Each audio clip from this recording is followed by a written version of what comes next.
Hey, what's up, Geekscapists? Welcome to a brand new Geekscape. Sorry, I kind of came out of the chute a little crazy there, and I stumbled over my own words, as if I've never done this before. Welcome to a brand new Geekscape. We're going to be talking a lot of Star Wars today. So if you're looking for Geekscape, that's kind of what you'd expect us to talk some movies, video games, comics, some science fiction. And does it get any better than Star Wars? Well, I'm one of those fans who grew up on it. I had the sheets, the posters, the comics. I mean, Star Wars really got me into comics. The Star Wars comics that Dark Horse started publishing early in the 90s when they got that license was really my stuff. And then Dark Horse took out, like, they got like that Archie Goodwin stuff from the newspaper prints that was supposed to carry fans over from episode 4 into episode 5. And to me, that is like the canon between A New Hope and Empire Strikes Back is like those newspaper strips. But so Star Wars was really my thing. And that really went into like the prequels. And then like sitting there watching episode 1, things got a little shaky for me as a fan, and it hurt. But a lot of you guys are huge Star Wars fans, and Star Wars has never been stronger than it is today. And obviously with something like The Mandalorian, it feels like there's Star Wars for everybody. Right? If you like cartoons, there's Star Wars. If you want video games, there's Star Wars. Never before has there been Star Wars for everybody. So I've got my friends on the show today to talk about Star Wars. We got to talk about it because there's some really awesome stuff coming up and happening. And I want to talk about these things. So I've invited my friend Yehudi Mercado. He's a comic book artist and cartoonist and creator, independent comic book guy. And he's made some awesome stuff. I think you're going to be hearing some awesome news regarding Yehudi in the coming months. But he's been a longtime friend. And when we're talking about longtime friends on Geekscape, it doesn't get any better than Barbra and Bryant Dillon. They're from Fanbase Press, and they've been our friends since before Fanbase Press. Back when it was like, I think it was Fanboy Comics. No, was it Fanboy Comics? I don't know. The truth is, you don't need to know that stuff because it's Fanbase Press. It will always be Fanbase Press from now. Like, it's all encompassing now. It's about the fan base, not about the fanboys, which is perfect for a conversation about Star Wars because, like, we're all trying to stay positive, but sometimes the fanboys get the better of us. How are you guys doing? Are you guys staying positive in the holes where you're quarantined right now during the pandemic? If you're a podcast listener, I hope you're doing well. I'm not able to see your comments, but if you're watching on YouTube or Twitch or Facebook, you guys can leave comments right there, and we'll throw them up on the screen, and we'll address them. We'll talk to you guys. You guys are a part of the show. If you're a podcast listener, just send me an email, jonathan@geekscape.net. Let me know how the audio is. I've been working with this microphone and the setup here on StreamYard, and I'm not loving the compression on my microphone. It's funny, my guests have been sounding okay here and there, depending on what equipment they're using, but I have not found a satisfactory setup for my mic where when I download the audio and I put it into the cleanup mode to get it out on the podcast feed, it doesn't sound like I'm either compressed or underwater and all that. So I think that's just the theme for what we're living through is a little bit of underwater. Emotionally, I've been a little bit underwater. I'm going through a bit of reflection. Are you guys taking the time during the pandemic to reflect a little bit? I mean, what else we got going on? It might be a good time to maybe take inventory of what's going on inside and what's going on outside. I'm broadcasting this from, Heidi's bedroom, the Dweeb Darling studio. No, I did not put that on the wall behind me. The fairies and the butterfly art. That's not me. If I move in, that stuff's coming right off the wall. Just kidding. That's probably staying as if I make the rules around here. But I have been going back to my apartment. I still have an apartment, and I've been spending time there kind of making some transitional changes, taking inventory of the things that I still own, the things that I need to get rid of. Everybody, I think, is now quarantining amongst all their stuff and thinking about like, oh, do I really need this? I really just need food and Animal Crossing. You know what I mean? Like, why do I own all these things? So I've been going through all my old things and kind of just figuring out like what I need to keep, what I need to get rid of, because I think we're all going to be feeling a little more pared down after this pandemic. I think that hopefully we've had a little bit of time for some introspection. And I've been kind of emotionally reeling a little bit the last couple days. I've been staying positive, staying productive, but I mean, 5 years ago, I had a totally different life, and you guys were there for the ride. If you guys are longtime Geekscapists, I mean, you've seen me date, you've seen me get engaged, you've seen me get married, you've seen me get divorced, you've seen me date again, you've seen me start broadcasting from a girlfriend's like bedroom. You guys have kind of seen the very kind of swift changes that life can throw at you, and I was really feeling it. Last night, today, I was going through like all my old stuff, a lot of the geek stuff I might be giving you guys. I might be doing like a Geekscape giveaway where suddenly I'm like, hey, who wants this stuff? I'll mail it to you. So be looking for that, because I know I don't need all of that. And I found myself going through like all of the letters and things from you guys. I mean, I've got things that I was finding from the early years of Geekscape, letters from you or photos from Comic-Con in the mid 2000s, and obviously things from positive moments in my marriage. And like that fell apart like a couple of years ago, and that was a whirlwind. And just taking inventory of all that stuff and being like, hey, do I still need these things? But I mean, really, without that stuff, like, what do you got? So nobody knows that better than geeks do, because we love collecting things. We love having our video games. You know, downloading video games is one thing, but like we like having the boxes so we can kind of like remember them up on the shelf. Or who has a DVD or Blu-ray collection, right? Netflix doesn't really cut it when you want to like show off your tastes. And obviously all the good geeks have an awesome book and comic book collection. Even if you're just collecting graphic novels, you got to have them on display. You put them on a shelf, and that's your history, right? That's kind of like what makes you who you are. And I know that whenever I enter somebody's house, that's like immediately what I kind of look at. I'm like, all right, let me get a gauge on what kind of geek they are. Like, are they into Star Trek? Or maybe they're into like Neil Gaiman, or they read a lot of comics, or maybe they're gamers and they play tabletop but not video games. This is stuff that we hold on to because it's important. We identify with it. And I'm hoping that if you're listening to Geekscape or watching, that you identify as well. Welcome. Thank you. Sorry, I went down a little bit of an emotional rabbit hole with you guys, a little bit of nostalgia, but it's my show. And those are the things that I've been feeling. And I definitely don't want you guys to feel like you can't be real with me and share your feelings as well. It's kind of why we built this thing. Didn't want to be fake. Kind of wanted to keep it real. Wanted to make sure you guys had a safe space.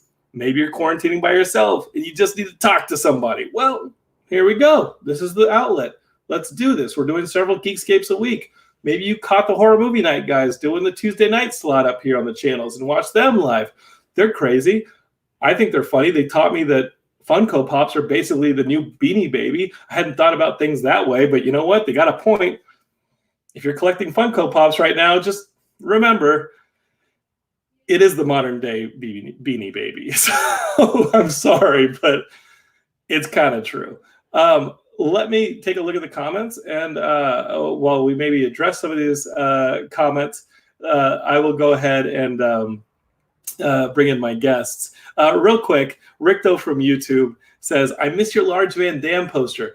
Don't worry, Rickdo. As I just said, I'm doing a little bit of moving, trying to figure things out, living situation-wise. I know what's going to happen. We're just waiting for a quarantine to lift and things like that. But the Van Damme poster's coming back. Don't worry. I know exactly where the giant Van Damme poster is. You're going to see it. Who knows? Start tweeting at him. Maybe Van Damme will come on the show. Let's see. Raymond Russell says, are the comments working today? They seem to. Sorry about that last show. Some of the comments worked. Some of them didn't. I don't know how that works. I saw the comments after I stopped broadcasting, but during the show, not so good. Raymond Russell says, I've watched Mandalorian, working through the new Clone Wars, and watching the original trilogy with my son for his first Star Wars experience. I think that's awesome. Star Wars is just going to be one of those things that's going to be ongoing, and everyone's going to have like their Star Wars, right? Like kids who are a bit younger than me, the prequels were their Star Wars. That's awesome. If you don't think that's awesome and you come in and say, well, actually, you're kind of an asshole. Don't take that from anybody. And you know what? I've been guilty of it because no one was more hurt than I was. But we're going to talk about what Dave Filoni said recently about that Duel of the Fate scene. Have you guys seen that conversation he had with the directors from Mandalorian Season 1? You can find it on YouTube. And, man, it's the first time I heard him talk. I mean, it's the first time I like listening to him talk. I was like, oh, Duel of the Fates. I got to go back and watch that. I remember it being my favorite part of Episode 1. But, not thinking about it in the context that Dave Filoni talked about it. We're definitely going to talk about his comments with my guests. Let's take a look. Rick Doe on YouTube says, I've had no problem dealing with the pandemic. I've started drinking my own urine, nature's vaccine. Other than that, no big deal. Hey, I'm not going to shame you for drinking your own urine. If you guys have watched the Geekscape co-produced Dock of the Dead documentary, which is probably on a streaming service somewhere, it's definitely on Epix because they paid for it. You know that I went and talked to a bunch of survivalists, and they were all like, man, when the big one happens, you got to be able to survive. And the number one thing is clean drinking water. And all these survivalists, these prepper dudes, kept trying to sell me on the water filter. And they were like, you can put this in nuclear waste, and then you can drink the water, and it'll be totally safe. You can put this in a radiated stream, or after a chemical attack, you can put this in your faucet. All I cared about was whether or not I could pee into the thing and then drink it. So obviously in the documentary, I peed into the thing and I drank it. Let's see what's going on here. David Heath, my brother-in-law, says, quit outing us. That he's definitely a tabletop geek, but I wouldn't say that he's a hoarder. And you know what? Tabletop geeks are very cool these days. And you know what? To me, in Geekscape, they've always been cool. They knew what was up. They're the geeks who geeked together while you went off and like played your comic book or your video game by yourself. The gamer geeks who were like tabletop and like they knew it was a social thing. They were doing social before any of us were. So big shout outs to anybody who was a tabletop geek throughout the 80s and 90s when it wasn't cool. And shout out to you if you're a tabletop geek now, because hey, it's awesome. Let's see. I'm going to get through these last few comments, and then I'm going to throw it up. Daniel Campazano over there in Long Island says, I had to take a Star Wars break, but I'm ready for more. Yeah, if you finish this last season of the Clone Wars, the final season of the Clone Wars, then I think you it's a forced break. What else are you going to get? You're going to get Mandalorian Season 2. We're going to talk about that. All right, here we go. I'm going to bring in my guests. We're going to talk Star Wars, but I also want them to talk about their own stuff because you should be checking them out.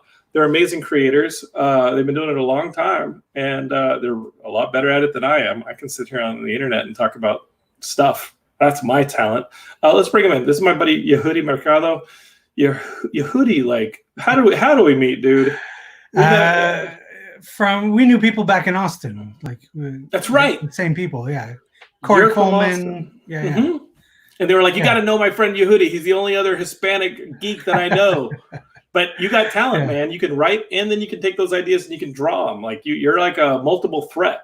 That's what I mean? I'm very threatening. Yes, I have to convince somebody to put my stupid ideas to form. You can actually like take a pencil and just put it out there. That's what. Yeah, I definitely being able to draw and write and like pitching stuff and then getting rejected and then basically like taking that rejection and saying like I'm going to do it myself anyway. Like. That's definitely helped my career for sure. Well, listen, don't start bragging, all right, pal? The resilience is maybe like the biggest tool that you need, right? Like, yeah.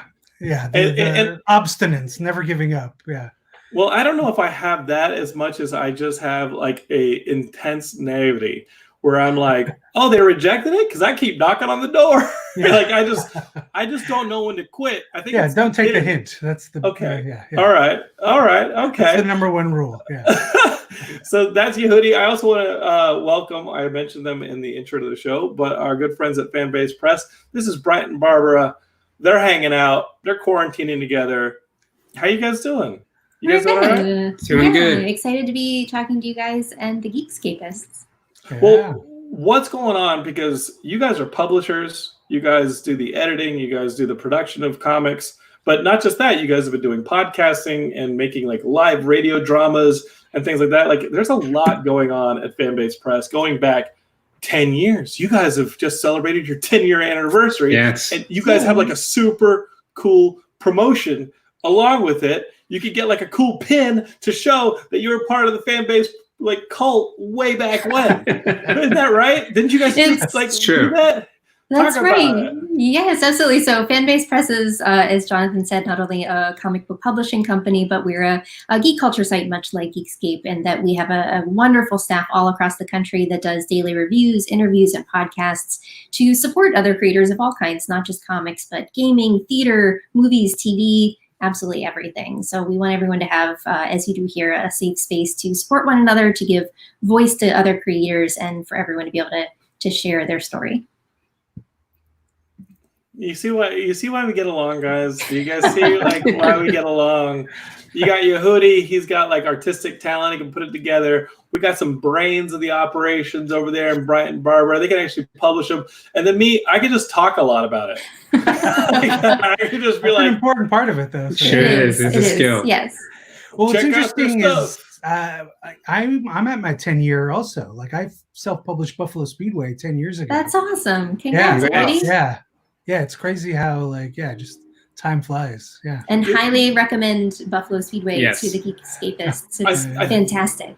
That's the first thing I read of yours, Yehudi, and you were signing it at the Geekscape booth at Comic-Con, and we were talking about Austin, and it was about you, like your time delivering pizzas in Houston. Yeah. And I remember reading this thing and thinking it was like a Richard Linklater meets Scott Pilgrim type of like vibe, right? Like it had that like real legit local voice to like Central Texas, and then it also had like this dynamic, energetic, crazy cartoon feel like you get from Scott Pilgrim. And I love Buffalo Speedway. Is that something that we can pick up on like your store? Is that still available? It's available in my store. Yeah, like a digital version, or like you guys? It's still available. I think it's you can get, it's definitely on Comixology, like the whole book, and I think they're offering like the first volume free in some upcoming promotion.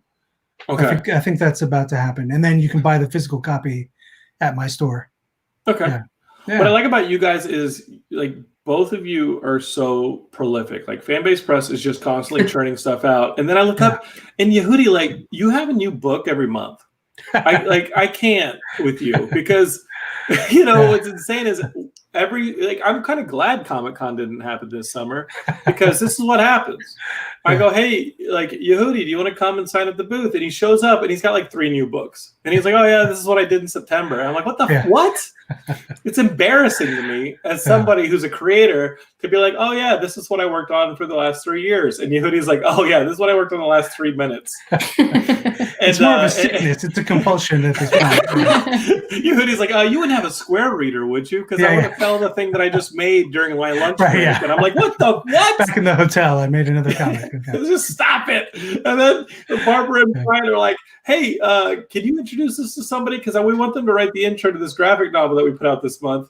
Because that was last month that we put out that other one. No, we just keep churning it around, and it's fine. I'm glad that you both, Bryant and Barbra, are on camera, because I either only talk to one of them at a time, and I have to take that while I'm talking to one of them.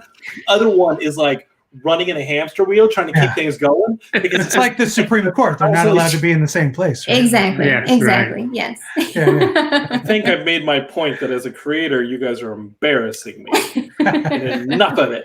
I didn't just watch. This is an intervention. We all came together. Yes. Right. You have paved the way for us, Jonathan. Seriously, and in all sincerity, you have paved the way for us.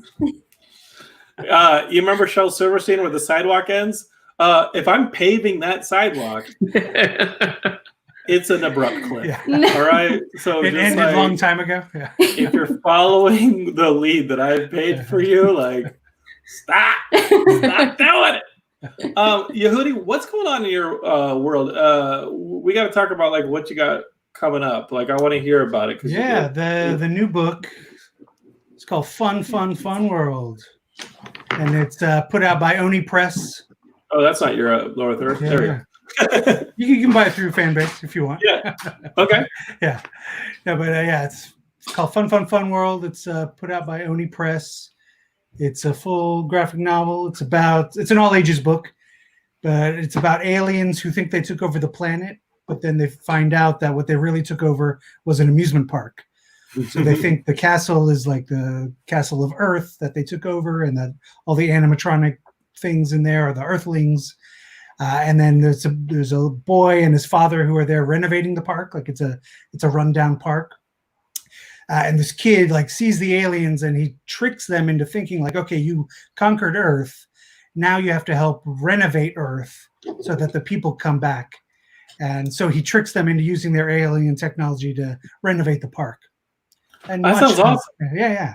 It's very funny. It's very like Galaxy Quest kind of tone, and it's sort of my subversive like immigrant story. Also, it's like showing how like, okay, immigrants are painted as evil and invaders, but you can get along and then help each other out to make the world a better place.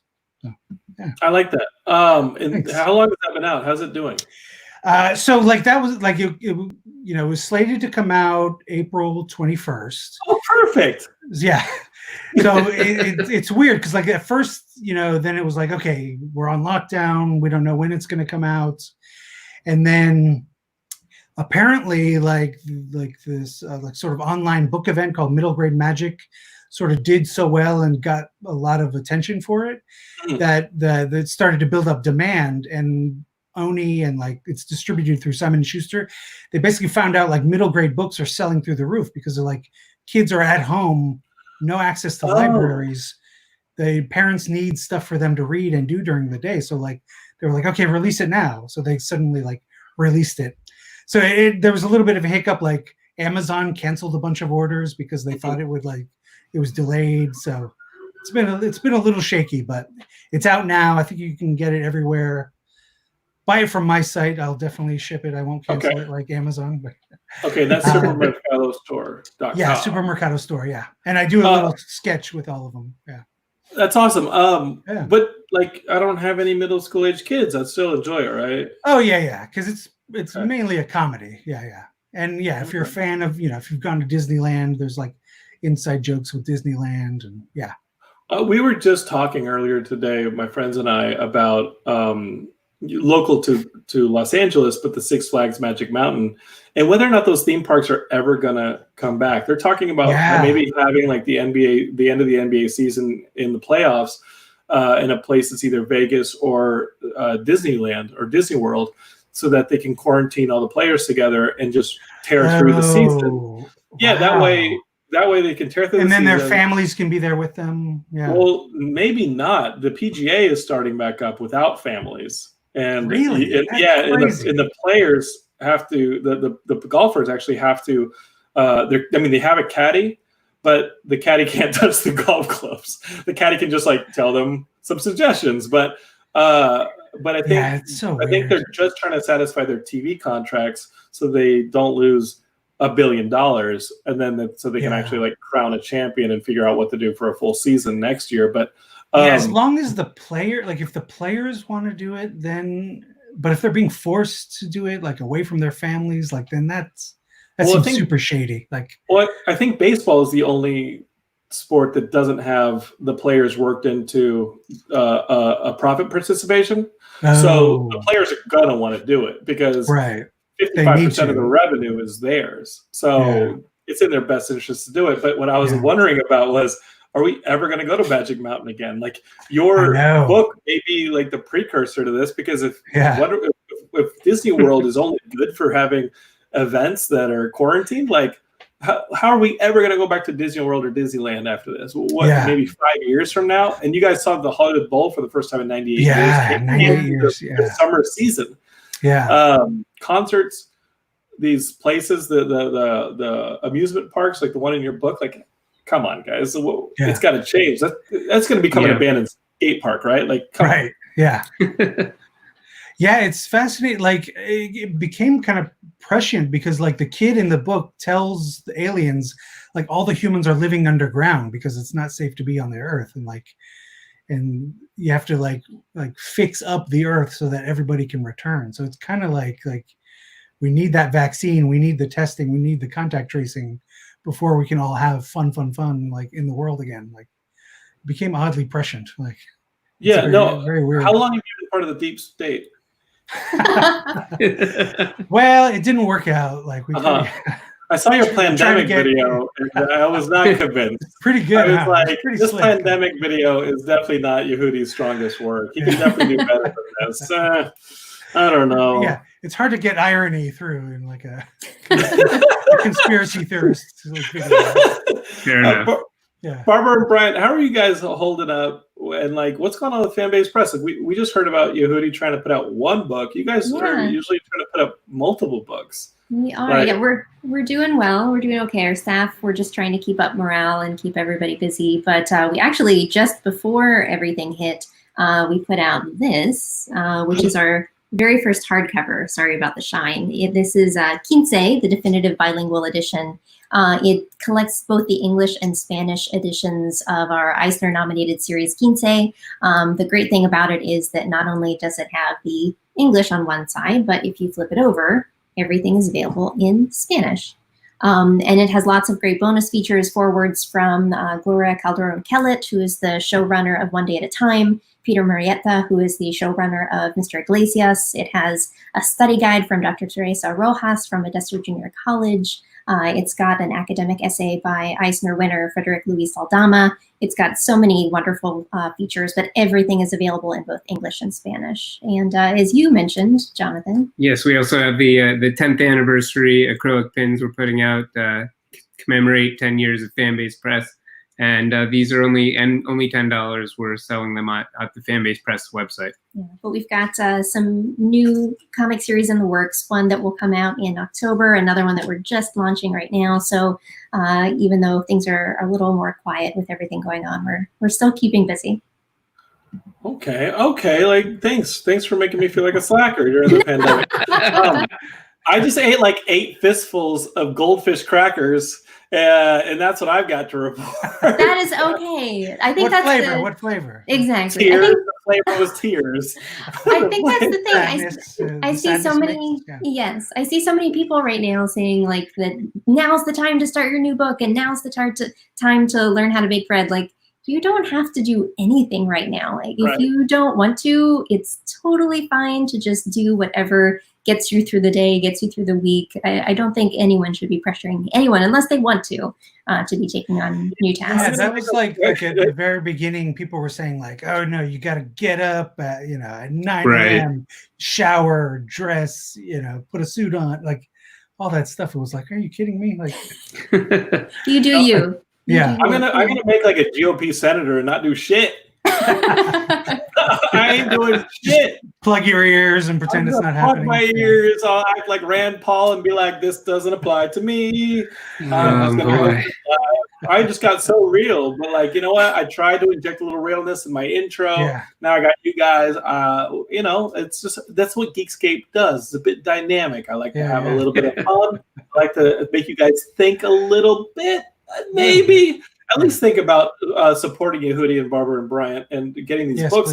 I didn't know that I was going to be like, hey, you guys make educational books at this point. Like, books for like all sorts of people. You guys are, damn, talk about dynamic. Yeah, and without any conventions like that. We were going to, at Emerald City Comic-Con in Seattle, like, we were going to have a big, huge 10x10 booth that was just all fun world. We were going to have like carnival games and prizes and stuff. Like, it was going to be a big launch. What's crazy is Yehudi asked me, he said, I will fly you to Seattle. I will put you up dunk tank. And I was like, what? And he said, just to dunk tank you. Yeah. In Speedo. Yeah. And it's not water. Right. And I was like, what? And he was just, and they're throwing them at you, not at the, right. I was like, really, and it's not a tank. Yeah. They're just throwing baseball. Not fun world for me. At all. I don't like it at all. Okay, so we got to talk some Star Wars because yes. Yep. Yes, please. Yeah, I love Star Wars, but sometimes it feels like an abusive relationship. Yeah, I like. Yeah, what's every like? Should we discuss Rises of Skywalker first? Like everybody's like Sure. We can top talk line, about, and then I mean, yeah, let's 'cause I don't think start. I've talked to you guys since that came out. Yeah, Yeah. That was a really mixed experience for me, because when I finally bought into what JJ was doing, and guys, this is going to have spoilers up the wazoo if you haven't seen Rise of Skywalker. Sure. But there's some silly stuff in that movie, like the dagger and the situation of like finding the fallen Death Star and stuff like that, because it just comes down to like crazy situations that are just a little too convenient, and they don't make a ton of sense, but they're kind of like, to me, they're the example of like what the sequel trilogy was problematic about. It was that there was a lack of consistency to it, and things felt like they were kind of slapped in narratively without really a lot of sense. And that's why when Dave Filoni was talking about Duel of the Fates and what that meant on a character level, in the recent comments on the Mandalorian bonus features, I was like, oh God, that, there's probably stuff like that in the sequel trilogy. It's just marred by other factors that blur those kind of really awesome character work. I mean, what Filoni said about like Duel of the Fates, that character stuff is great. It's just in a 2.5-hour movie with a lot of other stuff in it that hurt the clarification of those character beats that should have led to the action, which kind of did lead to the action, but were clouded. And there's a lot of noise in the sequel trilogy, but when you see that Han scene with Kylo, it's a very odd. I think that's a great scene. I think it's an emotional scene. And when I realized that, to an extent, that movie is going to start kind of checking boxes for fans as a way to close out the Skywalker saga. I was like, okay, I've got my popcorn, I got my drink. If you guys are just going to be checking boxes and there's not going to be too many surprises left in it, I'm in. I'm just going to watch the ride, and I'm going to cheer when we see all the pilots that we love come back. You know what I mean? And you're going to see like sort of Babu Freak cheer. The curtain call stuff is going to be, and that kind of stuff I let myself enjoy. Even though I don't know if we're going to love it. What do you guys think about the Rise of Skywalker? Yeah, I loved it. It was very odd to see the really negative reaction. Like people were like really violently mad about it. Like, and especially the stuff with Rey being a Palpatine, like, and this goes to what Filoni was saying. Like, Star Wars is about family, so like it's always odd that people want a Star Wars that's not connected at all, and like it has no Jedi and has nothing to do with Skywalker. And it's like there's other sci-fi to enjoy. Like there's plenty of other stuff out there. If you don't want Jedi, you can be serviced like elsewhere. Like there's other stuff. Go watch Tron. There's Tron. There's Battlestar Galactica. But in Star Wars, you can find that stuff at this point. Absolutely, like you can. But the core Skywalker saga, like I liked that she was tied. Like Rey was tied into the whole thing. Like every single movie is a development of the Skywalker family, basically. And like if you calculate that Palpatine is basically Anakin's creator, then there you go. Like every single movie adds a new family branch to that family tree. So it was so weird that the reaction was, what? They're related? Like, yeah, this is Star Wars. Hey, have you been paying attention this whole time? Like, yeah, that was not what troubled me. What troubled me was stuff like the dagger, like the Goonies treasure hunts. Stuff, I was like, and we'll talk about Duel of the Fates, the script that Colin Trevorrow wrote. Am I correct in that he wrote? Trevorrow, and then there's another name on there. Derek Connolly. And even though people were like, "Oh, we got to cancel Colin Trevorrow. There's too much like men in the Star Wars universe," and this, whatever cost Colin Trevorrow episode 9. It was that movie he did with Jacob Tremblay, right? Jacob Tremblay, like whatever it was, like. What was that movie? I totally forgot what that movie was. And now there's concept artwork out that we're going to look at. And you're like, well, that doesn't look half bad. And Well, at least we could discuss this stuff. Yeah, like and then also like another thing going back to, because this ties into both like the Kylo Ren redemption, like you needed that. Like that's Absolutely, part of Star 100%. Wars also. Like the people reacting negatively to that also like feels like they hadn't been paying attention to the whole time. Like to that is why Wars. that Han scene to me was where the movie won me back. Yeah, where it was like, hey, this Yeah. is a father-son scene. This is even if from episode 7, yeah, like this is what you need, and I was like, okay, like this scene is really good, and I'm in. The kiss, but it is what it is. But you can't deny they had a connection. Like they were literally like force FaceTiming each other, like But wasn't that from the previous movie? Because you and I are talking now, and just you wait until this quarantine's lifted. I'm coming at you hot. If you and I went through like fighting the Emperor together, I think we'd kiss. Kind of are. We roll by an Emperor right now. He wants another term. I'm making out with you so bad when this is over. Yehudi, I can't. Hey, you want to come back to the Geekscape booth at Comic-Con? Yeah. It's going to be like that Times Square victory in Europe kiss. If you're going to put me in a dunk tank, I'm putting you in a kissing booth, baby. Let's go. Barbara and Bryant, what do you guys think? Do you want me to go? Or go ahead. Well, actually going back to the Han Solo scene in Rise, first and foremost, I loved the movie. I agree, Jonathan, that there are definitely issues that, plotting wise or conflict wise, but overall I loved it. And I think that the Han Solo scene really, for me, stuck out and emotionally resonated with me. And we've talked about this at length, that I used to teach mental health first aid. And for me, Kylo Ren's arc was very much about suicidality. And about what it really takes for people to be able to come out of that and to connect with people and to be helped and come out the other side healthily. And so I think you see that all throughout the entire saga, back from, as we just saw, and without giving people spoilers for anyone who didn't finish Clone Wars Season 7, but you see I won't say a word, but you see the effects of what happens when a character is without empathy or compassion, someone who is missing out on that connection. And then you see the opposite of it with Luke and Darth Vader, and you see how he is able to give that unending compassion and help to redeem his father. Yeah. And then being able to see that once again with Kylo Ren just completely reiterates that same idea of what it really takes. And it's hard and it's challenging, and it's just as it is in daily life to be able to forgive people and to not necessarily look past what they've done, but to give them that olive branch and reach out your hand even for all the ills they may have done. Yeah, so. Like that's like, because like Star Wars is about hope also. And it's like if everything's hopeless, that's kind of why like I brush up against when people say like, oh, Last Jedi, so challenging, they challenged.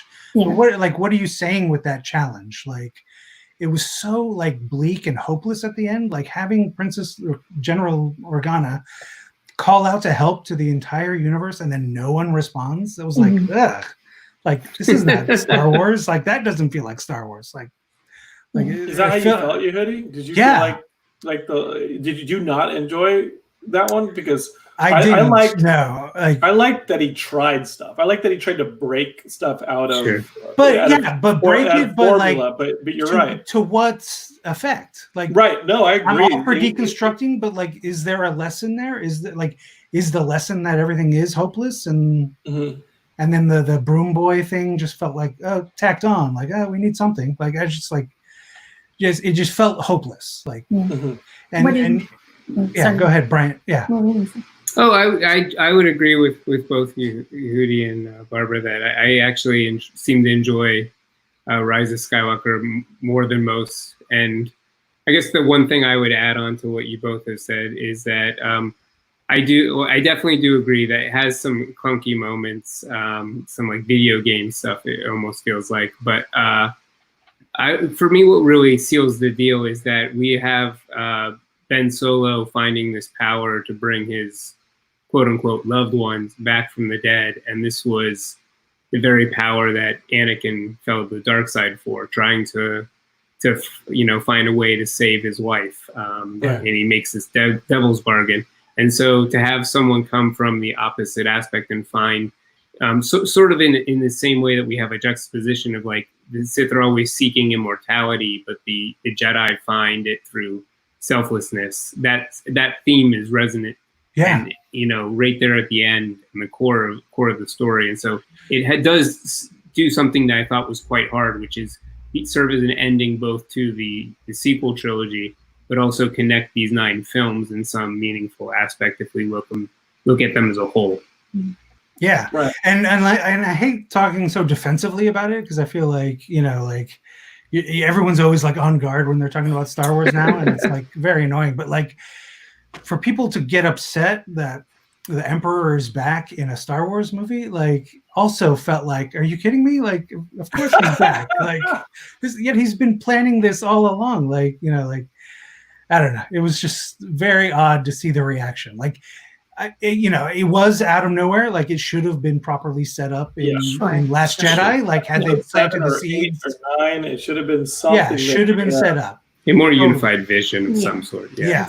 This sequel trilogy felt like, say what you will about the prequels, and all the movies are pretty long, and even if you look at all 3 trilogies, the prequel trilogy is kind of the most narratively consistent because this one feels the most piecemeal in a way because especially it feels reactionary to the movies that came before it, and it just felt like everything was kind of course correcting throughout. Exactly, and it almost felt like they were course correcting within each other too. Like that's what like also brushed me the wrong way with Last Jedi. It's like every little thing JJ set up felt like it was purposefully smashed. Like that, Rian Johnson doesn't like the Kylo Ren mask. I'm gonna smash it. Who's your parent? Right. Yeah. So it felt like they were trying to course correct each other instead of like having it be one unified, narrative. Which like the prequel trilogy, like all 3, you really could have made one movie out of just to sort of like, there was a lot of tacked on, like I'm gonna go chase this bounty hunter and like a lot of side spoke, adventures. But it could have all squeezed into one tight movie. And I feel like maybe, they should have thought about that more and then exploded it into the 3. Well, one thing giving 3 different people like a shot. Yeah. This is like the 35-year anniversary. No, this is beyond. This is beyond. This is beyond the anniversary of Empire. And for me, like Empire is obviously the high point. It's one of my favorite movies of all time. We'll be talking about it in a future episode of Fanbase Press's podcast. So please subscribe to those guys. But like Gary Kurtz to me and George Lucas's first wife is to me, the people They saved it. Yeah. And by the time you get to the prequels, like Rick McCallum, who helped him run Lucasfilm, like isn't necessarily going to be sticking George's feet to the fire. He's the classic yes man. Like, but now you've got this guy Dave Filoni, who's kind of George's apprentice, and it sounds like Mandalorian and the Clone Wars is kind of an evidence of what he can do in the creative space. But it sounds like Jon Favreau and Dave Filoni have kind of created this really great relationship where they can kind of become the brain trust of Star Wars. I don't know how much Kathleen Kennedy will allow them to do that. Mandalorian is such a success that it's probably obvious that this is something that they should do. But I have a lot of faith in those 2 guys because let's just say I'm a big Mandalorian fan. Whoa, oh boy! Do you guys have this? Do you guys have one of these? No, we don't. What, did it get lost in the mail? What's going on? I pre-ordered on when they had them up.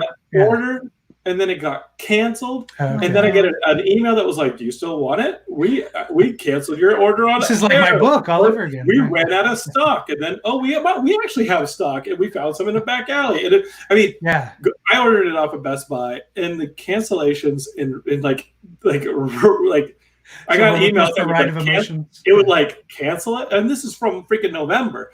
It would cancel my order, and then be like, "Oh wait, we messed up. Do you still want this?" And then they would cancel my order, and then like, "Oh wait, we found some in an old warehouse. You gotta really want it." And so when I finally got the email that it had shipped, I was like, "Get the fuck out of here! You guys I'll see it when I see it." Yeah. No, you didn't ship me my Baby Yoda plush.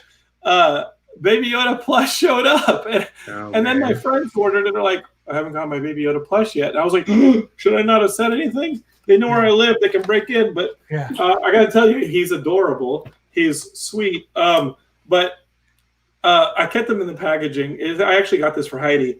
And we kept it in the packaging because he doesn't have feet. If you actually look, yeah, the Baby Yoda 11-inch plush or whatever this is doesn't have feet because his hands are totally fucking cute. Like the Baby Yoda plush. Wait, are you sure it's not a puppet? Are you sure it's not a puppet? You can go, it's not a puppet. There's no hole for his butt. Yeah. You know, he's filling this his transport with poop right now. But yeah, his hands are adorable. So literally before we started broadcasting, Heidi was like, "Hey, I want to take him out of his little pod.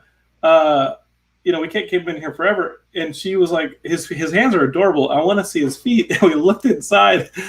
There were no feet. Like you got to order the feet separately. Yeah. So if anybody out there wants to build me a pod, and it's not like his, you know, you see in the Mandalorian, Baby Yoda, his like robe is longer than his feet are, and that's kind of cute. So you can stand him up, and it looks like, you know, maybe you should come with a cup of frog soup or something. Yeah. But don't be disappointed when this guy comes in the mail and you try and look at his feet. He does not have feet. Yeah. Which, I want him to have feet because his feet. Maybe that's the spoiler for season 2. Gets his feet chopped off. Secret spoiler. I do love him though. We keep him on a shelf, and we say goodnight, Baby Yoda. Maybe it's time for the London for London. Yeah, what a miracle Baby Yoda was. Like, exactly. Yeah, I want to try. And that's crazy how they were able to keep that a secret, and like how it was such a phenomenon. Like, it's not CGI. And I love that they got yelled at for like thinking about making him CGI. Yes. And like, don't be cowards. But Grant Imahara, who is a friend of Heidi's, made the animatronic one in his lab. So oh, really? Yeah. So we're going to try and have Grant on the show. We're going to reach out to him and be like, hey, do you want to come on Geekscape and talk about how you made an animatronic Baby Yoda? Because this one doesn't have feet. We love you. We love you. We love you just the same, but you don't have feet. We love you. You don't have feet. Oh, sorry. This is the child. Daniel Camposano in Long Island is yelling at me. He's like, can't call it Baby Yoda. Child, not baby. The asset. Yeah. I don't know who his parents are. Yoda could have gotten frisky. There was Yoda and Yaddle over there in the Jedi. We don't acknowledge Yaddle. It could be a clone. We don't know. Yeah. He could have turned Yaddle out. Okay, this is not that kind of show. You had the Kaminoans are busy. You know, they didn't have anything better to do. So my theory, it's like the time warp tunnels in Rebels. Oh yeah. Edwin Black says, I have my animatronic Baby Yoda on order already. Okay, well, I think we should find a way to program it with AI and give it sentience. Yeah. Edwin Black also wants to know about, what do you think about this Taika Waititi directing a Star Wars film? That's the best news I've heard. Yeah, it sounds like a plan. He's never made a bad movie. Right. And I hate him for it. He's directed some episodes of Mandalorian already too. So I thought, great ones. I hate him. I love him, but I hate him. I know. He's annoyingly perfect. Yeah. I love him and hate him. My hope was going to be like, as a palate cleanser for Star Wars is for them to do like an animated feature film, like Pixar quality budget and everything, as sort of a palate cleanser. Like, okay, let's reset. Sure. Like, let's do a slick, all ages, Pixar quality feature film. But then if Taika's doing one, like, that's amazing. Like, I think you still can. Like, look at what Sony's doing with the Spider-Verse. Like, you've got some live action, you've got a collaboration with Marvel, you've got the one-offs with Venom. Well, you've also got the film from Kevin Feige, and we don't know what's happening with that film yet. So that could even be first, maybe. So Kevin Feige's got his one. Xander Dancer, and is Ryan Johnson still doing supposedly? And that's a trilogy. I'm not a Ryan Johnson hater, man. Like, he's made some. I'm not either. Like, but like Knives Out. Like, yes, that was awesome. Do Knives Out. Like, that's where your love is apparently. Like, just. I like the idea that you can have like an auteurist take to the Star Wars universe. See what this kind of Star Wars feels like, or that kind of Star Wars feels like. Marvel does it to a degree. I would, can you take 5 filmmakers, indie filmmakers, give them $5 million each, which is a pittance to Disney, Yeah. even though their parks aren't making money right now. Yeah. And be like, okay, for a $25 million investment, we know the fans are going to go, just second the Star Wars logos on it, and let's just make 5 indie Star Wars movies of varying degrees of like weirdness or uniqueness, and let's, you end up with a Star Wars comedy almost. Yeah. Like we could have gotten with Solo, and to a degree did, like, or we can get something that is just maybe from a female perspective, and maybe the Disney Plus show that we're going to get is that with the Ahsoka Tano, right? The Ahsoka Tano stuff. I don't know. Is that confirmed that it's an Ahsoka Tano show? Or I haven't heard that, but it's the showrunner. But Rosario Dawson is going to be Ahsoka Tano in Mandalorian. Mandalorian. Supposedly. Okay. Yeah. Supposedly. Yeah. But then we also have, and she kicked ass when she directed a couple episodes of The Mandalorian. But we got the Obi-Wan show that was supposedly still over there at Disney Obi-Wan Plus. show, like, it seems like Mandalorian kind of stole its thunder. Like, it feels like, and I feel like with an Obi-Wan show, like, you need to get into the mysticism and like I want to see Obi-Wan practicing how to like go into a Force ghost. Like, I want to see that training and like going into a spirit world, talking. He has to talk to Qui-Gon Jinn. Like, you have to have Liam Neeson back. Seriously, like, awesome. You need him to be able to like talk to Qui-Gon Jinn, because Qui-Gon Jinn taught Yoda how to do. So it's like you need that. That needs to be your training sequence. I like that. Over 6 episodes. Buddy, him back together with his old mentor was a good. And I think I think we need to see a really challenged Obi-Wan. I mean, he's lost lose faith. Yeah, he's lost faith. He's lost the love of his life, and he has lost his best friend as well. So I think we really need to see like a tormented Obi-Wan, especially dealing with isolation and what that's like, and also the mantle of responsibility of guarding Luke and watching out for him as well. Yeah. And he's hiding Luke on Anakin's homeworld, which I know that never sat well with me. But maybe they're why is Uncle Owen dressed like a Jedi? I think do they bring him back? Do they bring back Joel? Probably. Joel Egerton to play him? But I trust Deb Chow. She did one of the best Mandalorian episodes. Yeah, for sure. So if she can do what she did in Mandalorian episode 4, where all the Mandalorians are was it episode 4 where there was a jetpack? I think it might have been episode 3. I think so. I think it was 3. I think 4 was the ATSD episode. Then that was the one that Bryce Dallas Howard directed. Yeah. But the jetpack Mandalorian fight thing at the end, it was awesome. But even better than that was how much of that episode was in silence when the Mandalorian decides, oh, I got to go back and get the child. Yeah. Because there's something big. How tense were you watching that? Like, that was the most tense. I just love the silent storytelling. Yeah. And if we can get that with Obi-Wan, where he's saying, you know what? I got to protect Luke. I got to fix. I led Anakin astray. This whole plan has gone to shit. I can't throw myself into it without exposing the children, but I have to find a way from afar to correct my sins. And my sins was pride. I thought that I could guide Anakin. I thought that I could train Anakin. Well, that's what was so beautiful about what Filoni said about the Duel of Fates is like Anakin lost who his father figure should have been, like in Qui-Gon Jinn.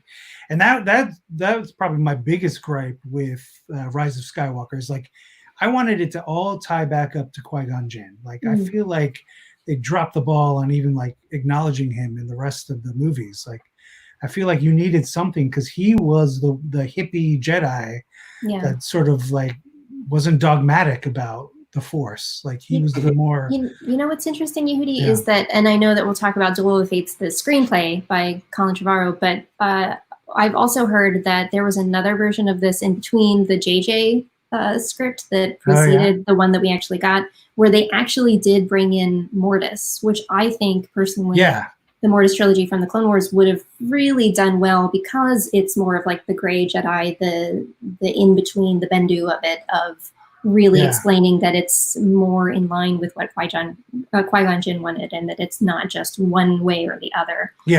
More of an in-between path. But I think that he had been told, he expressed this to Kathleen Kennedy and the higher ups, and they were like, no.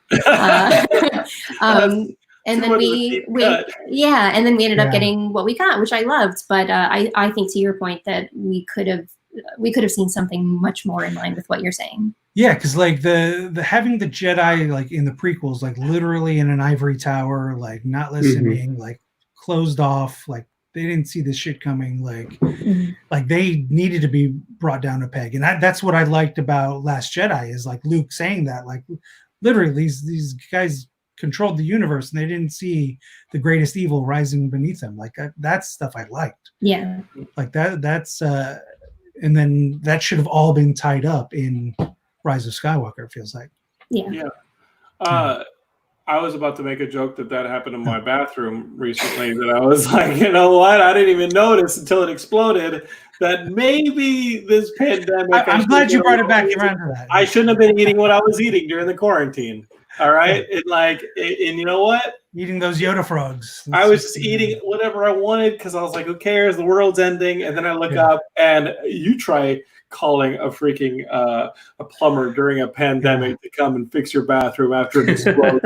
I was like the Jedi. I was full of hubris. I was like, we'll be out of this. I can eat whatever I want. Next thing you know, too many chimichangas and you got yourself without this shit. That can't infringe on my rights. Yeah. Now they really got to open up because I need to I need to have like a Silkwood shower. They got to scrub me down and cut my hair. So let's talk a little bit of Mandalorian too before we get into this Duel of the Fates stuff, because there's a lot there. But let's work with what we have, what the Star Wars canon is. I love that Robert Rodriguez is doing an episode on his Instagram. He said he's doing an episode. That should be interesting. I love that. To a degree, I like that Boba Fett has been confirmed as being a part of it. I love the casting of Katie Sackhoff. You guys are reprising her role, right? Like, So as a youth Clone Wars fans know who she's playing. I haven't watched Clone Wars yet. That's how hurt I was. Yeah, I watched Rebels, so I haven't any Clone Wars. Yeah. But you know, like at the end of the Mandalorian season 1, that like Darksaber thing is a huge moment. Darksaber. Awesome. Ian Kerner, who's on Geekscape a lot with me, explained that to me, and I was like, oh, that's tight. So the Boba Fett news is cool. I think it's great. I think fans will be super excited to see Boba Fett in season 2. That's who we assume is like with the jangling spurs, right? I would assume so, yes. Right. Part of me, though, like I put this on Twitter, and some people were into it, some people weren't into it. Yeah. I think it's cool that you bring back a fan favorite, but it kind of feels like dunking on a 6-foot rim. Like it's like, you can dunk it on a 6-foot rim, but I don't know. Some of these unpopular characters, a part of me is like, we got to have some redemption for Jar Jar. Imagine if the writers, if Filoni and Favreau ignored everybody. He was like, don't do this. It's a mistake. And they took a character that was like derided by fans, like Jar Jar. And we're like, okay, like as far as the canon goes, it's been 30 years. It's been however long it's been. Right. Let's see where the character is now. And let's do something very interesting with him. So you see him in a new light. Yeah.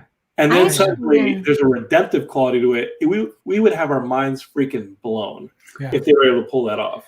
You could do a lot. It's like Palpatine was from Naboo. Like you could tie all that up with the Gungans in Naboo. Yeah.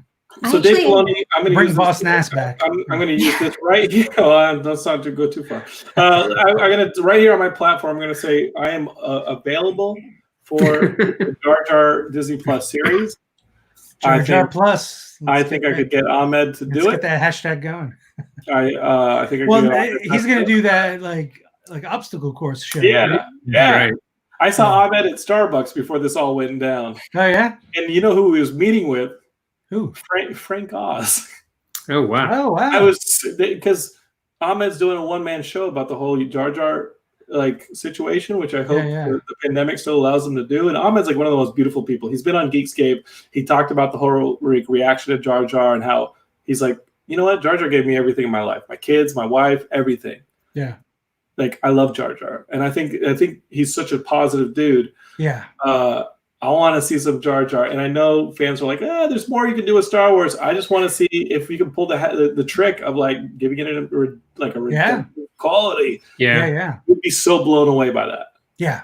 I actually do think, going back to Boba Fett, I actually do think, and I can't take full credit because, Bryant, I think you mentioned this idea when we were chatting about it, but I think it's going to be fascinating with all of the contrasting of the Mandalorian himself in the first season, and the idea that he was contrasted with the idea of the Mandalorian creed versus the bounty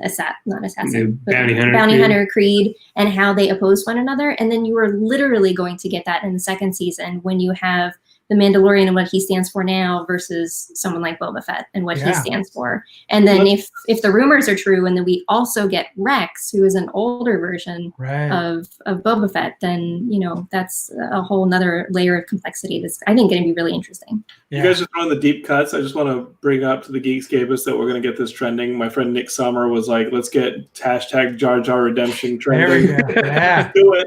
Put the pressure on Disney. Be like, hey, Disney, I know that you're taking a financial hit right now with your parks closed, but hey, we'll take it off your hands. Like, we'll take it off your hands. Like, give me $1.50. We'll go make a Jar Jar series. We'll be back.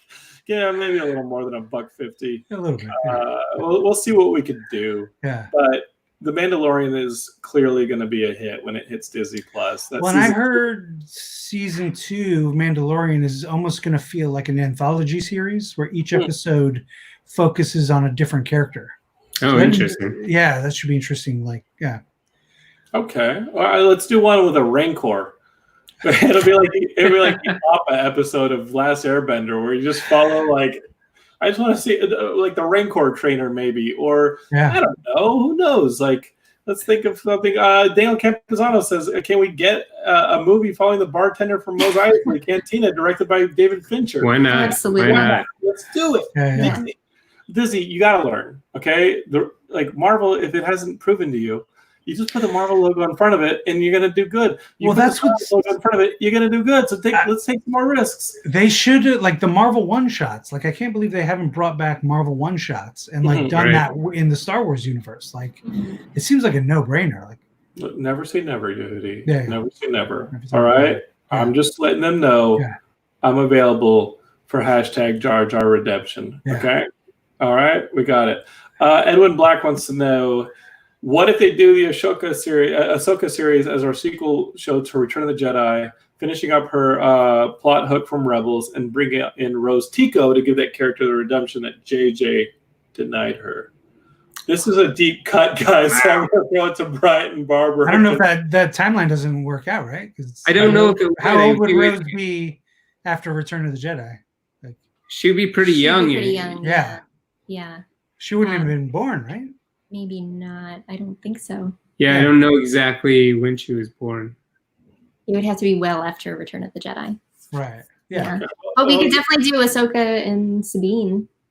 That's what Edward's proposed. Well, yeah, the Finding Ezra Bridger, like that should be the Ahsoka Tano series. Well, I'd expect the Ahsoka cameo that they're kind of projecting right now is that it's going to be probably like she figures heavily into like one episode, has some key scenes, but it seems like they're kind of testing the waters, you know, and I wouldn't be surprised if there's some sort of kind of spin-off of an Ahsoka miniseries or something based on an appearance in The Mandalorian. Yeah.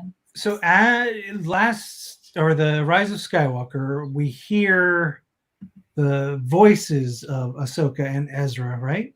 Yes. Oh, not Ezra. Not Ezra? We hear Kanan. Yeah. Freddie Prinze, that's what I know. Yeah. Freddie Prinze and Ahsoka Tano, right?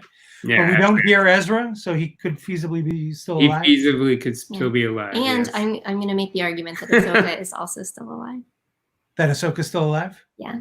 Well, how would that work out? She has become like the Bendu, and she has transcended the Jedi abilities and is able to still make that connection without death. Well, let's segue into Duel of the Fates, but here's a comment I want to segue with. Let's talk a little extended universe. Let's see what's going on. Edwin Black asks, what do you and your panelists say is the thing you most regret getting removed from the Star Wars Extended Universe? Conversely, what new piece of Star Wars Extended Universe intrigues or excites you the most? I'll start just by saying it's not Extended Universe. I don't believe it's definitely outside of the trilogies, but I'm a Taika Waititi fan. I can't wait to see what he does with a one-off movie. He can go nuts. He is nuts. I do love that. He'll throw it anywhere in the timeline. I just think it'll be fun.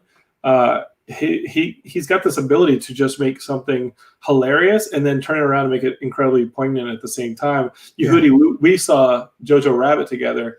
We did. That was just we cried together. We did. We laughed together. We cried together. Each other afterwards.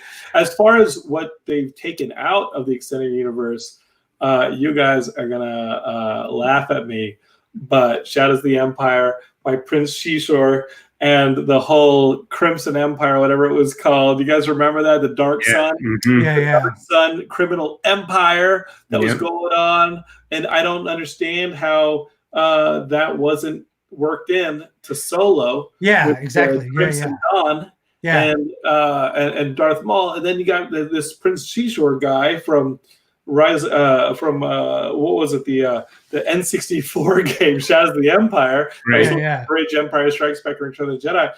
I mean, I know like Dash Rengar was just like a Han clone, but I mean, he was fine, and it was cool to do something away from the Jedi that was a little bit about the underbelly. I'd like to see something happen on like Nar Shaddaa, the Smuggler's Moon, and stuff like that. That was stuff from the Dark Empire comics that got me. Yeah, that's what I always say. I loved. With Solo, like had they just named it like Star Wars Underworld, like it wouldn't have gotten as much shit as like just calling it Solo, because there's so much pressure put on one character.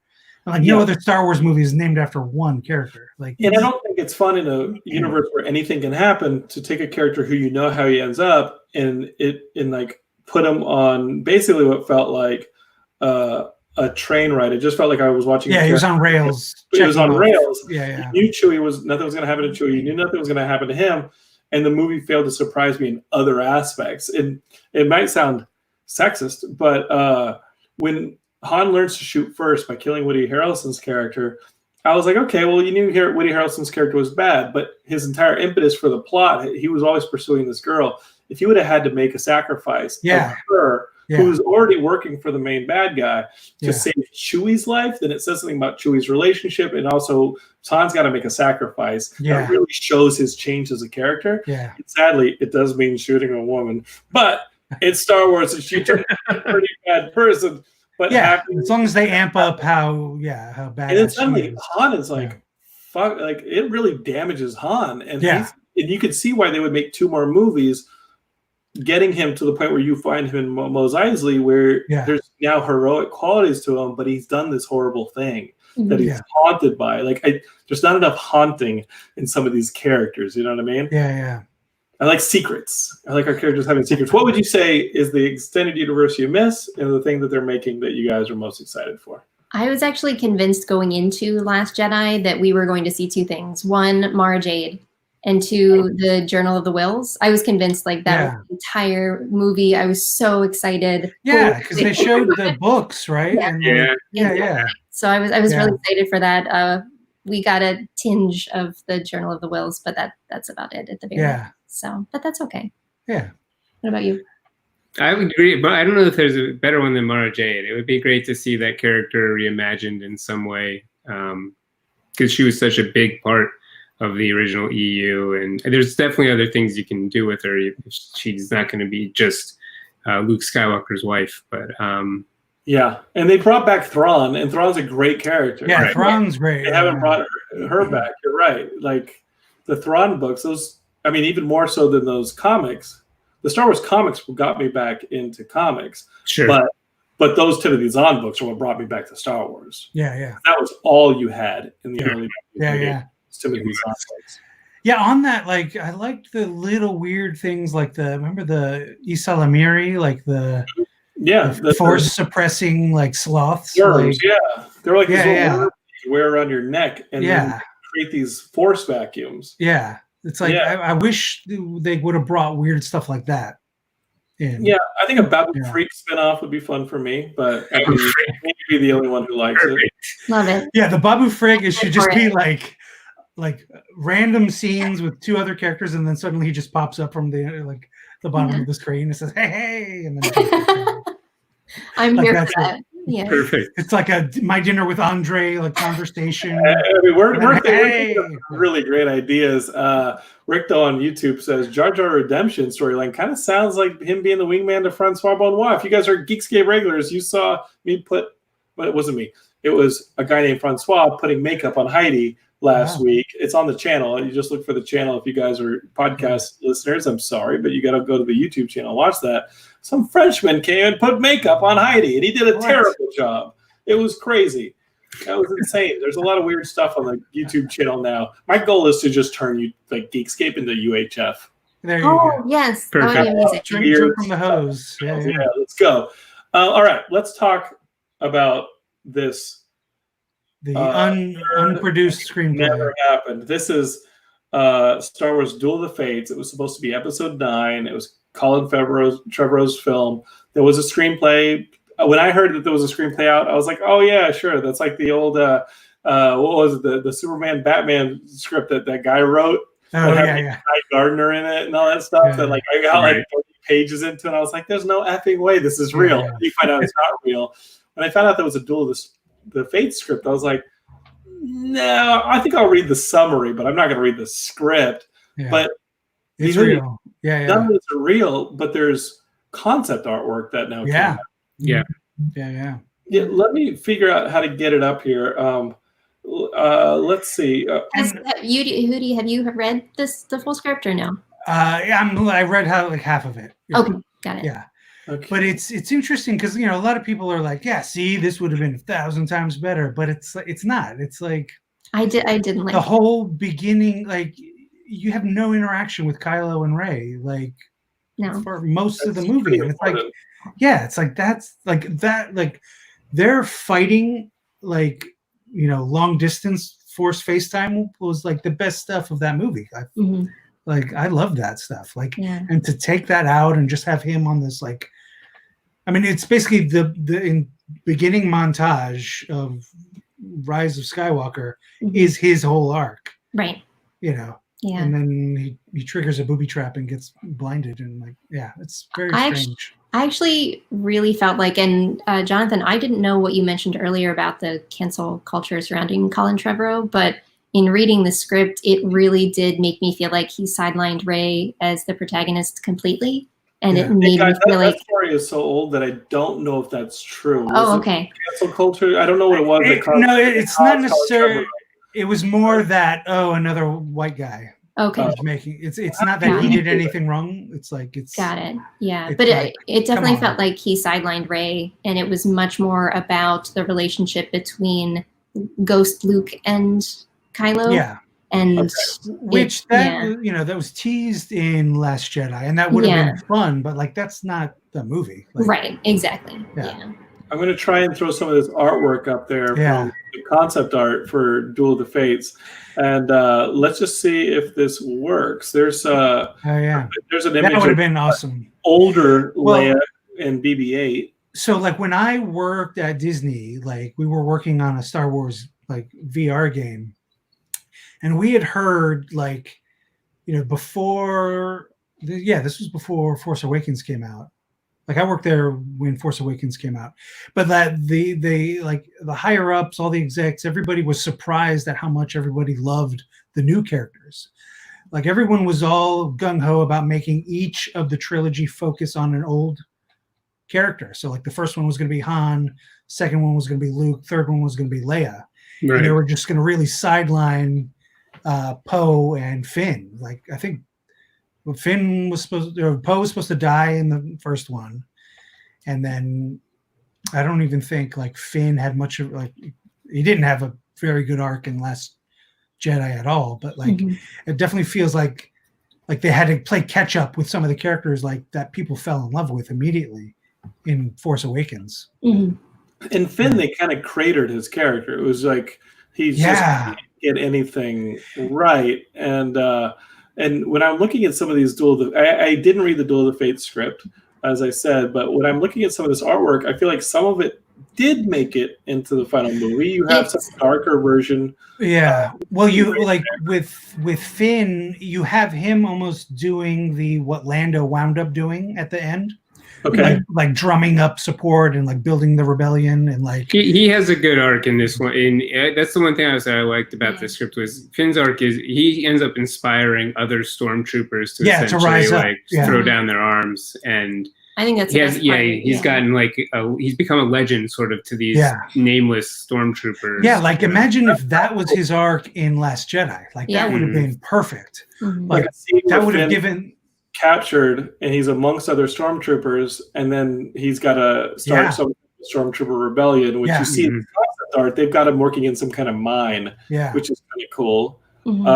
They didn't do a whole lot with his character in the ninth movie, and as far as I'm concerned. No, not really. Or the eighth. I felt like people were saying like, oh, he finally by the end was like, I'm a rebel scum, and it's like, no. As soon as he picked up a lightsaber and went after Kylo Ren himself with a lightsaber, he was a rebel at that point. Like that was his "I'm now a rebel" arc. Like, it just felt like he was spinning his wheels. Wasn't really a rivalry with what's her Phasma. with Captain Phasma. That kind of fell flat. Yeah. Well, Phasma too. Like that was a character totally created after the first table read for Force Awakens. Oh, really? Because there was a fan reaction that like they showed the picture of the first table read. There were like only 2 female characters. So like they were like, oh, quick, let's add a female character. So they added Phasma last second. Doesn't matter if you put a helmet on her. Right. Yeah. And that was disappointing. Like I felt like in Force Awakens, like they could have at least given Phasma a badass fight scene against Chewbacca. Like they could have easily had that scene before they tied her up. Like I felt like that was a ball drop for sure. Yeah, I will say the other thing that I did really enjoy, in addition to Finn's arc in this, was the depiction of Coruscant. I loved that and Jonathan, I don't know if you have any images of it, but I loved. I loved that you saw this decrepit, fallen city that was once so great, especially as like a juxtaposition to the prequels and like what we saw there. So I think it was. Order has taken over the seat of the government. Yeah. And there's this image where you have Coruscant, and like Coruscant was always described as a city where the buildings were so high, like you couldn't really see the depths of the city. You know, the spires just went all the way to the sky, and now you got this image in here of a First Order like super Star Destroyer, like cloaking it, like just suppressing it, covering the city and controlling it. And like seeing opening on something like this in the 9th movie would really, I mean, even in putting this somewhere in the 7th or 8th movie, showing us that the First Order has come back in a huge way to take over the main seat of government. It'd be like watching like the Cobra helicarrier flying over Washington D.C. Like it's the kind of imagery that they use in V and in Independence Day. Yeah, I felt like also with I hate to keep harping on Last Jedi, but like it was really a mistake to have the timeline so short between movies. Like to have it actually pick up like basically like minutes later, I think was such a mistake. I felt like you need that sort of gap between movies to sort of like reset and have armies rebuild and to blow up an entire Starkiller base and then they're fine. They have more equipment. There's also some more hardcore elements to Duel of the Fates. You've got this the death of Hux, which we got in the movie, but they turn him into like a Jedi fanboy almost. Yeah, pretty much. And then here in the Duel of the Fates, you see this scene right here where Hux takes his own life, having failed, and he like commits seppuku, and you're like, wow, he put a lightsaber. He probably got a lightsaber somewhere because he's a fanboy, and he put the lightsaber through himself. That shows just how hardcore he was as both an Imperial and as a Jedi fanboy. But he ends up having that conflict with himself that you kind of got it as a gag this time around when he let him go. He's definitely more cartoonish. And then there's this one shot that I'm going to show you guys from the concept artwork, and this was super hardcore. Let me see if I can find it. This one is a guillotine with a lightsaber blade. Yeah. It's a small the window, but you got this execution of a one of the good guys. Yeah, looks like he's dressed like an X-wing pilot, and he's laid out in front of a huge crowd with a guillotine where the blade is a lightsaber. Yeah, and that's hardcore. Yeah, like throw that in the movie, and suddenly we know what the stakes are. Yeah, you fail, you die. Yeah. There's no I like that part of Rise of Skywalker too. Is like when they go to the city with Felicity, and Babu Frick, like that it is an occupied territory. You like like people are in hiding, and it feels like Nazi occupied Europe. That was the Rocketeer. The Rocketeer, yeah. The Rocketress. Yeah. She's awesome. And Babu Frick's in this movie. When you see the planet blow up, you're just like, I bet Babu Frick got out. And sure enough, he did. It was awesome. Of course. And you got to see Wedge Antilles. Man, I was so into that. I was like, hey, there's Wedge. Yeah. There's a giant spider monster too. And that's always good in the movie. They got some concept artwork of this weird. This is actually not from the Trevorrow script. This is a cut scene from Rise of Skywalker. This thing it is. Yeah, this is. Well, but they had that character in the Trevorrow one. They did have a character, but this was apparently not the. That's not the. This is not the concept art for that character. What's his name? Valum, Torvallum. Yeah. And it's just this spidery guy who like feeds on people's skulls, or what is going on? He created Darth Plagueis. I mean, in the Trevorrow one. Yeah. Okay. So things are getting pretty deep cut on you guys on this one. Jonathan's like, they tried to because this is basically instead JJ just brought the Emperor back. Right. And that's the one why bring out someone this script in a lot of times it gives you something and it doesn't always solve the problem that I think that people also have with Rise of Skywalker, where you do have this, you don't have the Emperor coming back, but all of a sudden there is this, as Yehudi saying, another random big bad guy that has never been mentioned before who happened to train the Emperor and know Vader, and so it struggles on things on its own as well. So it's kind of whatever your preference is going to be. But the imagery, I would agree, the concept art is really, it's sometimes, at least for me, more moving than the actual screenplay was. For me, it seemed like, and for those that saw Jurassic World, it did very much seem in line with Trevorrow's work on Jurassic World, because it seemed like a lot of, in the screenplay, just references that were thrown into things, but there was no resonance to it or meaning. Whereas when you've got someone like Filoni who understands so deeply why things are the way they are and why they're mentioned, then they don't necessarily act as a barrier for those who may not know the entirety of the Star Wars mythos. But they pique your interest, and they also work well from a storytelling perspective and a character building perspective. But there were things like Mortis was mentioned in this screenplay, but A, it was depicted incorrectly, and B, it's not really explained. And so it's just kind of like, I get that it's referenced here, but I don't know that you're telling me that you understand what that means or why. Yeah. What was that? You guys sent an Our motorcycle. We were revving up the motorcycle, yes. Email. The Rocketeer. Your wall dropped, and then you guys are on the highway. Exactly, Piece of artwork here has like those AT-ATs, but what you see is these AT-STs in this concept art. Yeah, so at the beginning of the movie, they basically hotwire a Star Destroyer, and they steal a Star Destroyer. Yeah. Yeah, you see like what would look like the good guys, and they've got a ton of AT-STs that are repainted, and they're like the first line of defense against what looked like these giant augmented AT-AT things that are from the 8th movie. They're just going to wipe them out. Right. It's still pretty cool. It's cool. Yeah. Concept art. I like. I'm pretty simple, so I'm gonna like this picture that I'm about to pull up. Let me see if I can find this one. Yep, I'm a numbskull. So what do you guys think of this one where you got a double Ray fighting like what looks like a Rancor creature? Yeah. Is that in the movie? I don't remember that scene, but maybe it was. Oh, in the screenplay? No. Yeah. That's not in the screenplay? No. Maybe next time. Maybe this is what I'll do. I'm going to take that and I'm going to put it in the Jar Jar movie. I like it. Yeah. Why not? And Jar Jar finds a double-edged lightsaber. We're going to figure this out. And I don't know. Maybe he befriends the Rancor. Maybe he's just figuring out how to like put a leash on it. I don't know. We got to figure this out. But yeah, he's got to tame it and write it. Kathleen Kennedy, Yeah. call me. I'm serious about this. We're going to do this hashtag Jar Jar Redemption. We're going to make a pretty good movie where Jar Jar befriends a Rancor, rides it around. It's like the Good Dinosaur, but that one did okay for Pixar. Let's figure out how to do that with a Star Wars thing. Yeah, let's get it done. Yeah, I think it'll be all right.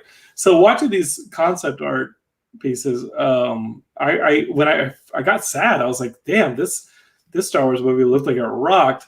And now you guys are telling me that the script was not. I mean, there's good action Sure. set pieces for sure, but like story wise, it's like they make a couple out of Poe and Rey. Mm-hmm. Oh, really? Kind of forced. Yeah. Okay. Yeah. Well, there's a comment that one of our viewers, I'll throw it up here on the comment. Wizard of Video Games on Twitch says, "I want a Kenner guillotine playset. I want to take." It's a fair demand. It's a fair demand. Yeah.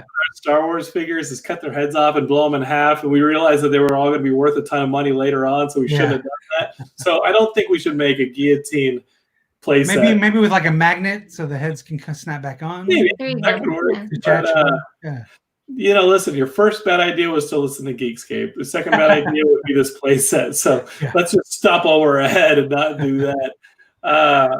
So I will try not to be as excited about this concept. I would still encourage people to read it if they have have the means. Definitely check it out. Yeah, it's a fun read. Yeah. So one thing that happens, we saw this happen over at Fox, which Disney absorbed, is you create these scripts for some of these projects, and the studio owns them. So it's not a secret that the Magneto X-Men Origins movie that was supposed to come out after the Wolverine X-Men Origins movie turned into a piece of X-Men First Class, right? When they wanted to revamp it, they had this Magneto script sitting there, and they turned it in. This is what Hollywood does. They have this Magneto script. Right. They paid for it. David Goyer was supposed to do it, did end up doing it, but now we've got a script sitting there that you've already paid for, and you can turn it into X-Men First Class. There are a couple other instances where this has happened, both in the comic book franchises and also things like we got a Street Fighter movie that was originally built out of a G.I. Joe script, or a He-Man movie that was originally Jack Kirby's Fourth World script, right? Oh, really? When you watch that Dolph Lundgren He-Man movie, just know that you're watching a movie that was a course-corrected Jack Kirby Fourth World script where He-Man's basically Orion and Skeletor is basically Darkseid. So watch that. Yeah. That's why He-Man's like surfing on a skiff in the movie. Yeah. And they've got a boom tube, but they call it the cosmic key. Right. There's a lot of weird stuff in that He-Man movie. Well, that's like the Die Hard with a Vengeance. The third movie was a Dirty Harry movie. Oh, really? Yeah. So this is something that Hollywood does. Maybe there are parts of this Colin Trevorrow script for. They should do like Lando and what's her name? Joanna? No, Jana. I think so. Yeah. And Finn, like they need a spin-off movie or Disney Plus series where it's basically reuniting all these like stormtroopers with their families. Mm-hmm. Sure. Yeah. That can be heartwarming. That feels like a reality show. Like, here they are 10 years later after the Empire split them apart. But it's sort of like it's like I'm your dad. I feel like it could have some nice moments. It'd be like like post Civil War, like antebellum, like reunification. Like I feel like it does sound like you could do end credits of the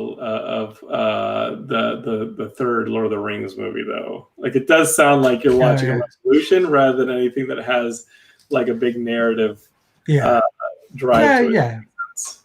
I don't know if that's a movie, Yehudi. No, put Jar Jar in it, and it's his job together, and you got my interest peaked. Maybe. Anything else you want to say about Star Wars? Obviously, we're excited about this Mandalorian season 2. Yes. I'm excited that I got one of the 7 baby plushes that are in existence. It seems like I need to check on my pre-order. It fell off a truck. Anything else you want to add? Is there any Star Wars we're not checking out that we should check out? Obviously, Clone Wars and Rebels is up on Disney Plus. I should probably be They watching that. They need to be putting the 2D Gendy Tartakovsky Clone Wars on Disney Plus already. Oh, that's That was not. really great. I don't know where those are. Like those were excellent. Yeah, I think they buried them because they don't want them to be confused with the other Clone Wars Yeah. at this point. I mean, a layman like myself thought that those were the kickoff to the Clone Wars series. No, that were like basically a test run. They did those, and it was about 2 hours worth of shorts, and then George basically came back and was like, you did pretty well with this. I want to redo it. Yeah. As he is want to do. Right. Someone I have on the show is my buddy Craig Derrick, who worked for LucasArts during the video games. He was in charge of the Monkey Island special editions, but he also worked with Star Wars games. And he was one of the main guys over at working on the 1313 game, which was going to be a Fett game and not the Boba Fett game. But when the whole LucasArts, I think, like shuttered or then got sold, and now he's back at LucasArts, and obviously they're working with EA working their games. But I should have Craig Derrick on. Jonathan, note to self. Yeah. Write Jar Jar script. Have Craig Derrick on.